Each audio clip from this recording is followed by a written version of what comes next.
김윤희, 올해 39. 결혼한 지 7년이 됐습니다. 시댁 식탁 앞에 앉을 때마다 저는 숨을 고릅니다. 마치 깊은 물속에 들어가기 전처럼 한번 크게 들이쉬고 참는 겁니다. 언제 끝날지 모르니까요. 시아버지 박종배 어르신은 올해 73입니다. 평생 건설 현장 소장으로 일하셨고 은퇴 후에도 그 습관은 변하지 않았습니다. 현장에서 인부들 다루듯 식탁에서도 말씀이 거칠었습니다. 특히 술잔이 한두 잔 돌기 시작하면 말이 먼저 달라졌습니다. 그리고 그 말은 늘 저를 향했습니다. 며느리는 말이 없어야 집안이 편해. 요즘 며느리들은 왜 그렇게 튀려고 하는지 몰라. 내가 살아온 세상에선 여자가 나서면 집안 망하는 거야. 처음엔 그냥 웃으며 넘겼습니다. 어른 말씀이라 생각했고 시대가 다르시니 그러시려니 했습니다. 무엇보다 집안의 평화를 제 손으로 깨고 싶지 않았습니다. 그래서 고개를 숙였습니다. 밥만 떴습니다. 아무 말도 하지 않았습니다. 남편 성호는 늘 그 자리에 함께 있었습니다. 바로 제 옆에 앉아 있었습니다. 하지만 단 한 번도 입을 열지 않았습니다. 나중에 들은 이야기입니다. 성호는 어릴 때부터 아버지가 무서웠다고 했습니다. 초등학교 때 성적표를 잘못 받아오면 종아리를 맞았고 대학 진학도 취업도 전부 아버지 뜻대로 했다고요. 40이 넘은 지금도 아버지 앞에만 서면 10살 아이로 돌아간다고 그렇게 말했습니다. 그 말을 듣고 나니 원망보다 측은함이 먼저 들었습니다. 그래서 저는 더 참았습니다. 남편이 못하는 몫까지 제가 감당하면 된다고 생각했습니다. 아내니까요. 며느리니까요. 명절이 다가오면 저는 일주일 전부터 잠을 설쳤습니다. 시어머니는 이미 10년 전에 돌아가셨고 시누이 둘은 타지에 시집을 갔습니다.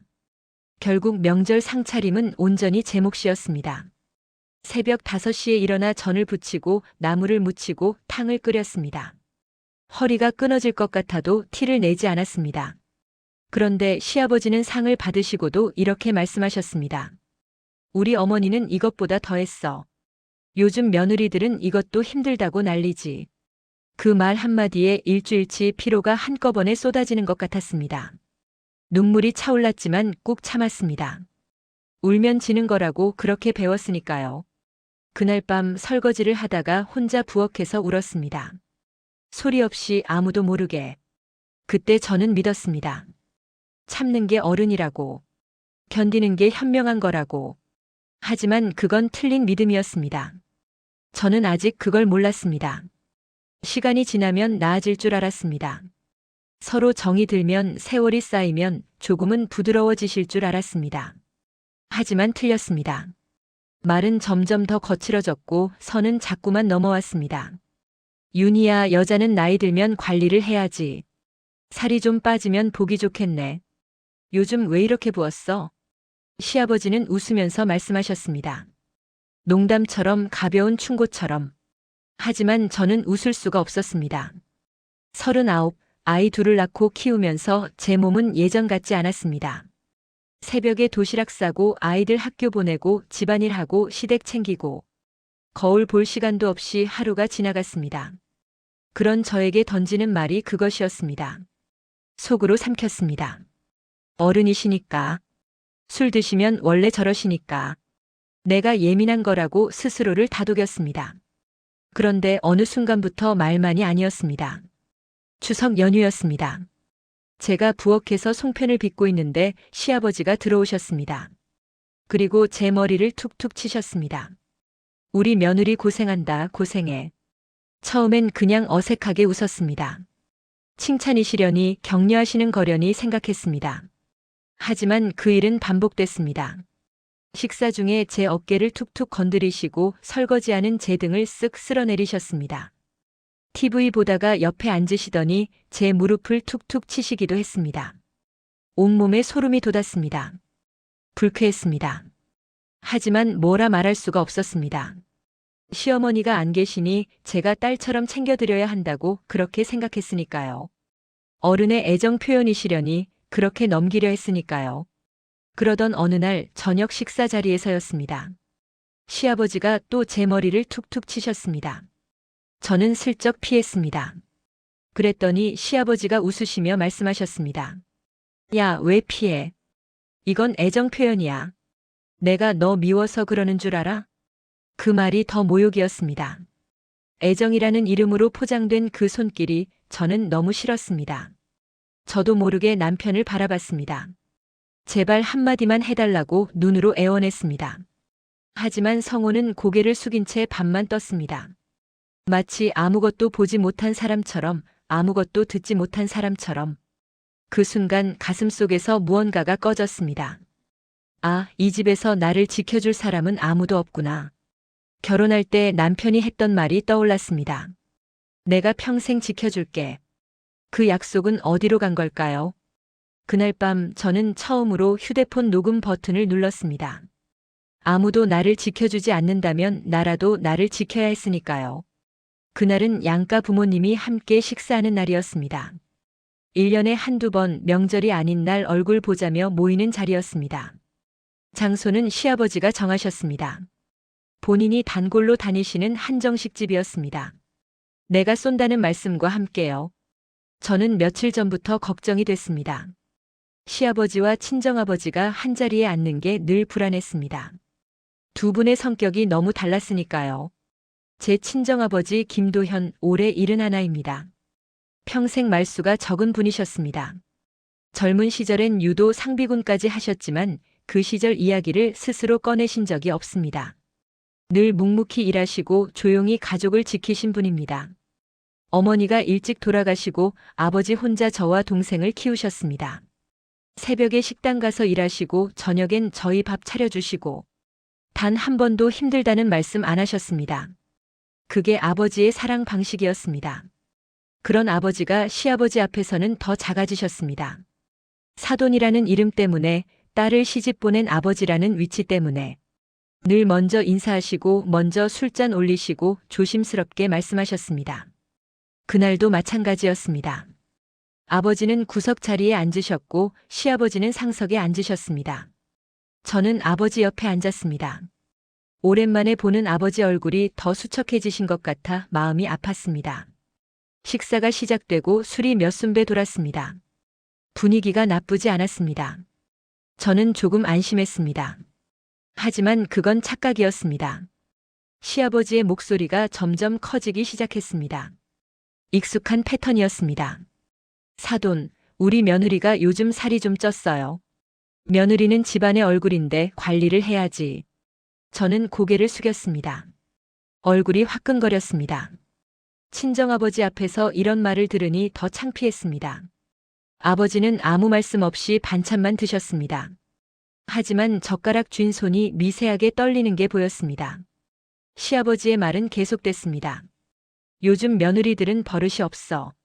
말 안 듣는 며느리는 고쳤어야 해요. 고쳤어야 해. 그 말을 들으며 저는 눈물을 참았습니다. 이 자리가 빨리 끝나기만을 바랐습니다. 그때였습니다. 시아버지가 갑자기 손을 뻗어 제 머리를 툭툭 치셨습니다. 여느 때처럼 습관처럼. 그래도 우리 며느리지, 우리 며느리. 그 순간 아버지가 젓가락을 내려놓으셨습니다. 소리 없이 하지만 단호하게. 저는 아버지의 눈을 봤습니다. 평생 본 적 없는 눈빛이었습니다. 지금 뭐 하시는 겁니까? 아버지의 목소리는 낮았습니다. 하지만 그 한마디에 식당 안이 조용해졌습니다. 옆 테이블 손님들까지 고개를 돌렸습니다. 시아버지는 멈칫하셨습니다. 아마 처음이었을 겁니다. 사돈이 자신에게 이런 어조로 말하는 게. 잠깐의 정적 후 시아버지가 코웃음을 치셨습니다. 아니, 사돈 어른이 갑자기 왜 이러셔? 내가 뭘 어쨌다고. 아버지는 대답하지 않으셨습니다. 그저 시아버지를 똑바로 바라보셨습니다. 평생 고개 숙이고 살아온 사람의 눈이 아니었습니다. 시아버지는 그 침묵이 불편하셨는지 목소리를 높이셨습니다. 내 며느리 머리 좀 쓰다듬은 게 뭐가 어때서? 우리 집안일인데 사돈이 왜 나서는 거야? 그 말에 저는 숨이 막혔습니다. 집안일이라는 말. 그 말 속에 담긴 뜻을 알았습니다. 시집 온 여자는 시댁 사람이니 친정은 상관 말라는 뜻이었습니다. 아버지의 주먹이 떨리는 게 보였습니다. 하지만 여전히 말씀이 없으셨습니다. 평생을 그렇게 참고 사신 분이니까요. 그때 뜻밖의 목소리가 들렸습니다. 아버지 그만하세요. 남편 성우였습니다. 결혼 후 처음으로 아버지에게 제대로 말한 것이었습니다. 저는 믿기지 않아서 남편을 바라봤습니다. 하지만 그 한마디가 불씨가 됐습니다. 시아버지의 얼굴이 시뻘겋게 변했습니다. 술 기운 때문인지 분노 때문인지 손에 들고 있던 술잔을 탁 내려놓으셨습니다. 뭐? 이 자식이 지금 아비한테 대들어? 네가 언제부터 그렇게 컸냐? 남편은 아무 말도 못했습니다. 또다시 굳어버렸습니다. 저는 그 모습이 안쓰러우면서도 답답했습니다. 시아버지는 자리에서 벌떡 일어나셨습니다. 그리고 친정아버지를 손가락으로 가리키셨습니다. 이게 다 당신 딸 때문이야. 시집와서 남편 꼬드겨서 집안을 망치고 있어. 저는 눈물이 터질 것 같았습니다. 하지만 울면 안 됐습니다. 울면 또 약점이 될 테니까요. 아버지가 천천히 자리에서 일어나셨습니다. 이른이 넘은 몸이 느리게 움직였습니다. 하지만 그 눈빛은 흔들림이 없었습니다. 사돈어른 말씀 조심하십시오. 담담한 경고였습니다. 하지만 시아버지는 듣지 않으셨습니다. 뭐야, 나한테 이래라 저래라야? 당신이 뭔데? 시아버지가 손을 뻗었습니다. 아버지의 가슴을 밀치려는 것이었습니다. 그 순간 아버지의 눈빛이 변했습니다. 마치 수십 년 전 유도복을 입고 경기장에 섰던 그때로 돌아간 것처럼 저는 알았습니다. 이제 뭔가 달라질 거라는 걸. 손 거두시죠. 아버지의 목소리가 낮게 깔렸습니다. 화가 난 사람의 소리가 아니었습니다. 오히려 너무 차분해서 더 무서웠습니다. 시아버지는 코웃음을 치셨습니다. 이 양반이 진짜. 감히 나한테 이래라 저래라야? 아버지는 대답하지 않으셨습니다. 그저 시아버지의 눈을 똑바로 바라보셨습니다. 한치의 흔들림도 없이.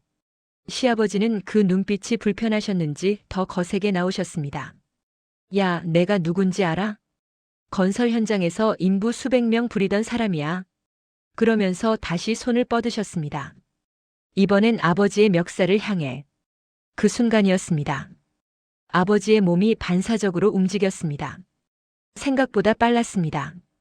이른이 넘은 몸이라고 믿기 어려울 정도로 오른손이 시아버지의 손목을 낚아챘습니다. 왼손은 어깨를 잡았습니다. 그리고 허리를 축으로 몸을 틀어 중심을 무너뜨렸습니다. 쿵! 둔탁한 소리와 함께 시아버지가 바닥에 나동그라졌습니다. 허리받침 매치기. 50년 전 전국체전 결승에서 금메달을 안겨준 기술이었습니다. 하지만 아버지는 힘을 뺐습니다. 다치지 않을 정도로 딱 그만큼만. 식당이 얼어붙었습니다. 숟가락 떨어지는 소리조차 들릴 것 같은 정적이었습니다. 시아버지는 바닥에 누운 채 헐떡거렸습니다. 눈이 휘둥그레졌습니다. 자신에게 무슨 일이 일어난 건지 이해하지 못하는 얼굴이었습니다. 이게 뭐야? 당신 미쳤어? 욕설을 하려 했지만 숨이 차서 제대로 나오지 않았습니다. 허리를 붙잡고 신음했습니다. 남편 성우가 달려갔습니다. 하지만 아버지한테가 아니라 시아버지한테. 아버지 괜찮으세요? 그 모습을 보면서 저는 쓴웃음이 났습니다. 역시나 끝까지 그랬습니다. 누군가 119에 전화했습니다. 식당 주인이 물수건을 가져왔습니다. 주변이 소란스러워졌습니다. 저는 그 자리에 서서 울고 있었습니다. 다리에 힘이 풀렸습니다. 주저앉고 싶었지만 아버지 앞에서 무너지고 싶지 않았습니다. 아버지는 아무 말씀도 하지 않으셨습니다. 숨이 조금 거칠어졌지만 표정은 담담했습니다. 후회도 두려움도 없는 얼굴이었습니다. 곧 구급대원들이 도착했습니다. 시아버지를 들것에 실었습니다. 경찰도 함께 왔습니다. 사람들이 웅성거렸습니다. 저 노인네가 때린 거래. 아니, 먼저 시비 건 건 저쪽이래. 아버지는 신경 쓰지 않으셨습니다. 그저 제 앞에 서 계셨습니다. 크고 넓은 등으로 세상을 막아주듯이. 저는 그 등을 바라보며 어린 시절이 떠올랐습니다. 운동회 날 달리기에서 꼴찌에서 울던 저를 업어주시던 등. 그 등이 50년이 지난 지금도 저를 지켜주고 있었습니다. 아빠. 아버지가 돌아보셨습니다. 주름진 얼굴에 희미한 미소가 번졌습니다. 괜찮다, 윤희야. 아빠가 있잖아. 경찰이 도착했습니다. 순찰차 2대가 식당 앞에 섰습니다. 경찰관이 들어오자마자 시아버지가 소리쳤습니다. 저 사람이에요. 저 노인네가 나를 때렸어요. 폭행이에요, 폭행. 당장 잡아가요. 시아버지는 들것에 실린 채로도 손가락질을 멈추지 않았습니다. 얼굴이 벌겋게 달아올라 있었습니다. 억울하다는 듯 분하다는 듯. 경찰관이 아버지에게 다가왔습니다. 어르신, 일단 상황 설명 좀 해주시겠습니까? 아버지는 고개를 끄덕이셨습니다. 담담하게 있었던 일을 말씀하셨습니다. 변명도 과장도 없이. 하지만 시아버지 쪽에서 계속 고함이 들려왔습니다. 저 영감이 먼저 덤볐어. 내가 피해자라고. 뼈가 부러진 것 같단 말이야. 주변 사람들이 웅성거렸습니다. 눈치를 보는 시선들이 아버지에게 쏠렸습니다. 노인이 노인을 때렸다. 그게 사람들 눈에 보이는 전부였습니다. 저는 그 시선들이 무서웠습니다. 아버지가 가해자가 되실까봐 두려웠습니다. 그때 저는 결심했습니다. 더 이상 참지 않기로. 잠깐만요. 제가 앞으로 나섰습니다. 손이 떨렸지만 목소리는 떨지 않으려 애썼습니다. 제가 보여드릴 게 있습니다. 가방에서 휴대폰을 꺼냈습니다. 그리고 경찰관에게 화면을 보여줬습니다. 녹음 파일이 23개, 사진이 17장, 그리고 오늘 식당에서 찍은 영상 하나. 경찰관의 표정이 변했습니다. 녹음을 재생했습니다. 시아버지의 목소리가 흘러나왔습니다. 며느리는 맞아야 정신 차려. 여자가 건방지면 집안이 망하는 거야. 사진을 넘겼습니다. 팔뚝에 난 멍자국, 손목에 붉은 자국들. 전부 날짜와 함께 기록해둔 것들이었습니다. 마지막으로 영상을 틀었습니다. 오늘 시아버지가 먼저 아버지에게 손을 뻗는 장면이 선명하게 찍혀 있었습니다. 경찰관이 한숨을 쉬었습니다.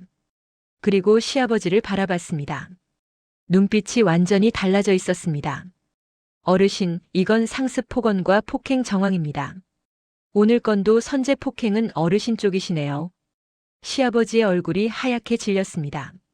그게 저건 장난으로. 말끝이 흐려졌습니다. 더 이상 고함도 손가락질도 없었습니다. 아버지는 정당방위였습니다. 오히려 시아버지가 가해자였습니다. 저는 그제야 다리에 힘이 풀렸습니다. 주저앉을 뻔했습니다. 그때 누군가 제 팔을 잡았습니다. 남편 성우였습니다. 성우의 눈이 빨갛게 충혈되어 있었습니다. 입술이 파르르 떨렸습니다. 윤희야. 처음이었습니다. 이 사람이 이렇게 제 이름을 부르는 게. 미안해. 내가 그동안 너무 못났어. 저는 아무 말도 하지 않았습니다. 지금 그 말을 받아줄 여유가 없었습니다. 하지만 성우가 경찰관을 향해 말했습니다. 이 사람은 제 아내입니다. 저도 증언하겠습니다. 아버지가 먼저였습니다. 처음이었습니다. 이 사람이 저를 위해 아버지에게 등을 돌린 게. 시아버지는 병원에 입원하셨습니다. 허리 디스크에 금이 갔다고 했습니다. 전치 6주. 하지만 더 큰 상처는 따로 있었을 겁니다. 평생 군림하던 사람이 바닥에 나뒹굴었으니까요. 그것도 자신이 무시하던 사돈에게. 이번 소식을 듣고도 저는 병문안을 가지 않았습니다. 처음으로 시댁의 부름에 응하지 않았습니다. 시누이들에게서 연락이 왔습니다. 아버지가 많이 힘들어하셔. 며느리가 이러면 되겠어? 예전 같았으면 죄책감에 달려갔을 겁니다. 하지만 이젠 아니었습니다. 죄송합니다, 형님. 저는 더 이상 그 집 며느리로 살 수 없을 것 같습니다. 전화를 끊었습니다. 손이 떨렸지만 마음은 오히려 편했습니다. 남편 성호는 그날 이후 달라졌습니다. 병원에 다녀온 날 밤 거실에 앉아 한참을 울었습니다. 나도 알고 있었어. 아버지가 너한테 그러는 거. 근데 무서워서 못 막았어. 저는 아무 말도 하지 않았습니다. 7해 동안 참았던 시간들이 그 한마디로 풀릴 일이 없었으니까요. 하지만 성호는 처음으로 결단을 내렸습니다. 아버지에게 등을 돌렸습니다. 그리고 분가를 선언했습니다. 아버지가 변하지 않으시면 저도 발을 끊겠습니다. 70평생 아들에게 그런 말을 들어본 적 없는 시아버지는 충격을 받으셨다고 합니다. 하지만 저는 더 이상 그분의 안부가 궁금하지 않았습니다. 우리 가족은 새 아파트로 이사했습니다. 작은 집이지만 숨막히지 않는 집이었습니다. 이사하던 날 친정아버지가 오셨습니다. 손수 국 하나 끓여오셨습니다. 북엇국이었습니다. 어릴 때 제가 아플 때마다 끓여주시던 아버지는 국을 놓고 한참을 말없이 앉아 계셨습니다. 그러다 천천히 입을 여셨습니다. 윤희야. 네, 아빠. 아빠가 그날 싸운 거 복수하려고 그런 거 아니다. 저는 고개를 끄덕였습니다. 알고 있었습니다. 사람답게 살 권리는 참아서 얻는 게 아니야. 지켜야 할 게 있으면 일어서야 하는 거다. 아버지의 눈가에 주름이 깊게 패였습니다. 평생 참고만 사셨던 분이 해주시는 말씀이라 더 무거웠습니다. 아빠도 젊을 때는 몰랐다. 참는 게 이기는 거라고 생각했어. 근데 아니더라. 아버지가 제 손을 잡으셨습니다. 크고 거친 손이었습니다. 하지만 그 어떤 손보다 따뜻했습니다. 내가 행복하게 사는 거. 그게 아빠한테는 전부다. 저는 울었습니다. 아버지 앞에서 처음으로 마음껏 울었습니다. 그날 이후 저는 더 이상 참지 않습니다. 부당한 일에는 목소리를 냅니다. 제자리를 지킵니다. 이제 알았습니다. 진짜 어른은 끝까지 참는 사람이 아니라 지켜야 할 순간에 일어서는 사람이라는 걸. 아버지처럼. 오늘 이야기 어떠셨나요? 우리는 오랫동안 배워왔습니다. 참는 것이 미덕이라고. 어른은 속으로 삼키는 거라고. 하지만 지켜야 할 사람이 있을 때, 지켜야 할 순간이 있을 때 일어서는 것. 그것이 진짜 어른의 모습 아닐까요?